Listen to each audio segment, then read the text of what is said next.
Hello, my viewers. Welcome back to the channel. My video title of this video is about Steelers versus Falcons game preview. And yes, guys, I don't know if you guys see in the back, but I was eating some Sonics. Yes, usually just supposed to have just a cheat day. I mean, cheat meal. But I had like a cheat day. I ate some Raising Cane's earlier. I ate some Sonics now. But tomorrow I'm back on the grind. Back to the healthy stuff. And getting back so I can get the guns going again. But that's a story for a different time. I should do a video on here of me doing like a workout. I posted over my other channel. Me and my cousin got a joint channel. We're gonna do each other workout thing like that, and that'd be fun. Or trying different workouts online. Maybe I should do a video here like that, trying like TJ Watt workout. That gonna be some crazy stuff probably. I might not make it through. But on this video, we're doing, of course, Steelers Falcons game preview. I like to do positives and negatives of each team. So we're gonna start off with the Falcons. There's some positives of the Falcons. I believe they're a scrappy, tough team. They're a scrappy team. They're a tough team. And you watch some of the games, like the games, they're the prettiest. It kind of remind me of watching Steelers football a little bit. Not the same degree though, of course, but it's kind of remind me like they kind of like everything's so scrappy. Everything just like kind of like just they clawed for it. They clawed for it. They went out there and strive for it. And like they have to tough it out like that. And their play calling is innovative. They love to use Cordell Patterson in different ways on the field. Marcus Mariota is a big part of the run game as well, and and one thing I love about them too, is they're dedicated. They're dedicated to running the football. They don't have the best offensive line in the world, and they don't have the best the best weapons around like that. They don't have the best running backs ever. Cordell Patterson's he's a pretty good running back, but he's not like I don't see him as an elite running back because he can do a lot of good things. Like he's a good football player, but as a running back as himself, I'm gonna say he's a solid running back, but he's a good football player because he can do receiver duties, tight end duties, fullback duties, and running back duties. So they can do a lot of different things like that. But they don't really have the best talent in the world, but they still find a way and manage to like go out there and run the football, go out there and play their strong suits. And their coach actually to be a first year head coach to come to a team that was rebuilding for the past few years, and like the defense is declining.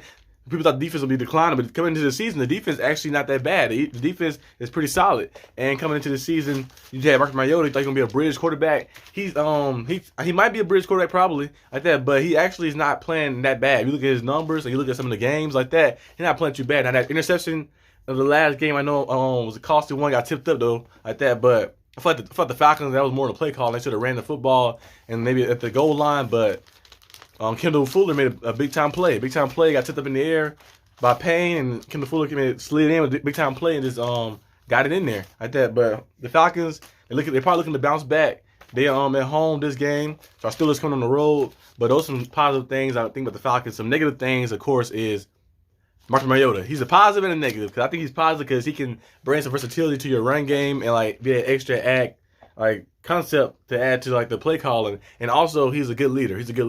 I don't heard anybody say anything bad about Marcus Mariota. They always say he's a good leader.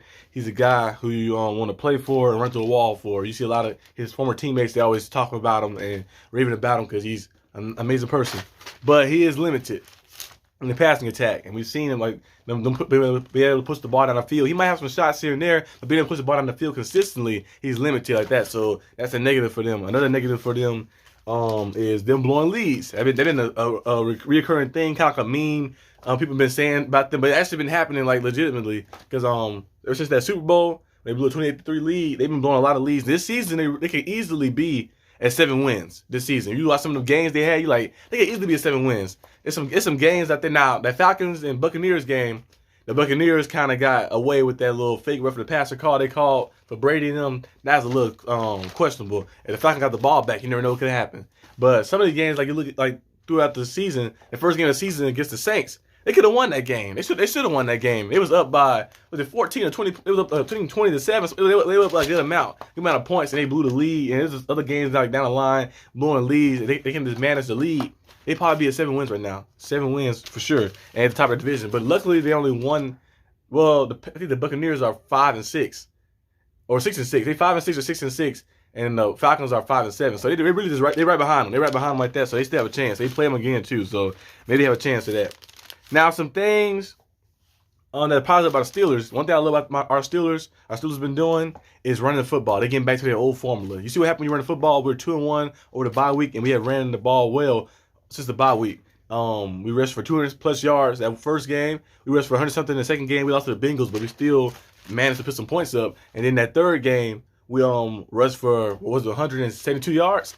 And yeah, that's the formula to win. That's the formula to win. I mean, you run the football and keep in your defense, your star power defense, you can keep those guys fresh, keep those guys on clean, so that they go out there and make big time plays for you. They gave you 2 turnovers, and they went out there and made big time plays. And then, the defense always be out there to end the game for us. And they went out there, they had their energy, and they went out there and ended the game for us and held the Colts to 17 points. They held the Saints to 10 points. Now the Bengals, they scored 37 and us like that. But overall, the defense has been playing pretty well, especially when the team is able to run the ball and like stay dedicated to it. I love the way the team kind of like going that direction, just being dedicated to running. Not worrying about the offensive line can hold up. Not worrying about this or that. Being dedicated and say we're gonna run this football. You still that on a player's mindset and be like, hey, I don't care who's on the other side of the field. They can have the best D line. They can have the best defense at all time. They can have Ray Lewis over there. They can have Reggie White. They can have Lawrence Taylor. All those guys over there. We're gonna run this football. We're gonna run and we're gonna be successful running this football. When you just stood that into your player's mind, it kind of like helps them like just like be that driving force to like fire them up. And they've been going out there and being dedicated to it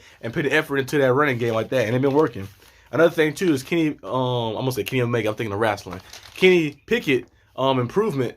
Like every week we see him getting improving, maturing. He's showing that he can be a good leader. He's also showing that he can be consistent like that, and be consistently good. He was good in the Saints game. Like that, he missed some throws, of course, but that comes with it. He's a rookie. He's gonna learn stuff like that. He missed some. He was consistent in that second game against the Bengals. I know we got a little stale in the second half. Like that, we got stale and we couldn't score any points. But overall, you look at the overall, like he was consistent. He didn't turn the ball over either. That's another big thing too. And in his last game, he was consistent. He went out there and delivered. He missed a touchdown, but he had a touchdown thrown, but some drop passes like that. So he could have easily had something like that.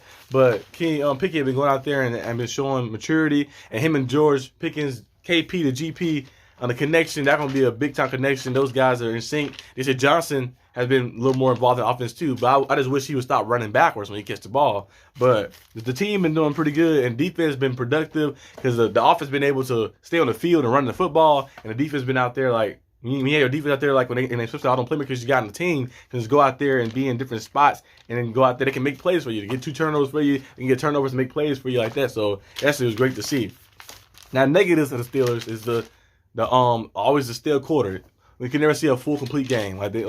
You see a good first half, and then you see a third quarter where it's just, come on, man. And in Miami Heat Nation, the Heat Nation, the Heat fans, we always call that the turd quarter. The turd quarter, you usually happen when the Miami Heat playing well in the first half, and the third quarter come. The third quarter, they just play terrible. I went from scoring 60 or 70 in the first half to scoring only 20 points, scoring like 15 points in the third quarter. The turd quarter. So the Steelers have a lot of turd quarters. They go out there, they'll start off real hot, and then they'll cool down and go away from the things that was successful like that. But then luckily this past game, they went back to the things that were successful on that last drive to help them get the lead. I'm like, just stay dedicated to your football. And it might not work like that, but you stay dedicated to your play scheme, the one that was working for you like that. Just keep going with it. Like I feel like they get kind of too anxious. Like, okay, we had this right here working. Let's try to throw some other stuff in there like that. No, stay with the stuff that's working with you like that. Because other stuff that you might be trying to force it to work, but it's not working. Like you're just kind of making your team like pushing them back, holding them back, and losing momentum. So hopefully the Steelers can try to overcome that and stay with it. But that's really the bad thing I've been seeing the past 2 weeks. Really, it's like not maintaining that level of consistency on offense.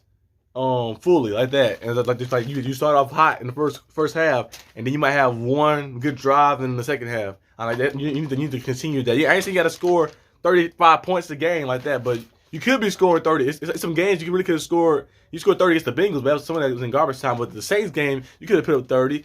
The Colts game, you could have put up 30. You missed opportunities. You got to learn how to finish the drive as well. That's another thing too. Learn how to finish the drive and learn how to just close it out with a touchdown. Close it out with the iron fist. Don't shut it down so to make the defense have that pressure put on the other team's defense like that. And you be like, okay. And then it gives some momentum to your defense coming in. Like, hey, you gotta go out there and put up a shut up. And I believe the next segment thing of this video is the keys to victory. The keys to victory, in my opinion, is simple. I've been saying for the past 3 weeks. Old school Steeler football. Get to the quarterback, and you actually can get to Marcus Mariota. You see what happened? You got the Matt Ryan, mistakes happen. You get to Marcus Mariota, mistakes can happen like that.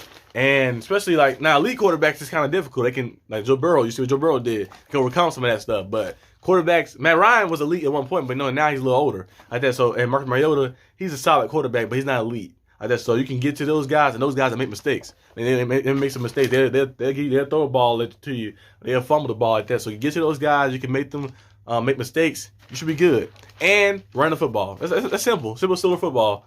Run the football and get to the quarterback. That's simple. That's all I got for this video today, guys. Like this video, leave a like and subscribe. But I'll see you guys next time. Come out to finish watching, as you probably can see on the side, the Bills and the Patriots game. Peace out.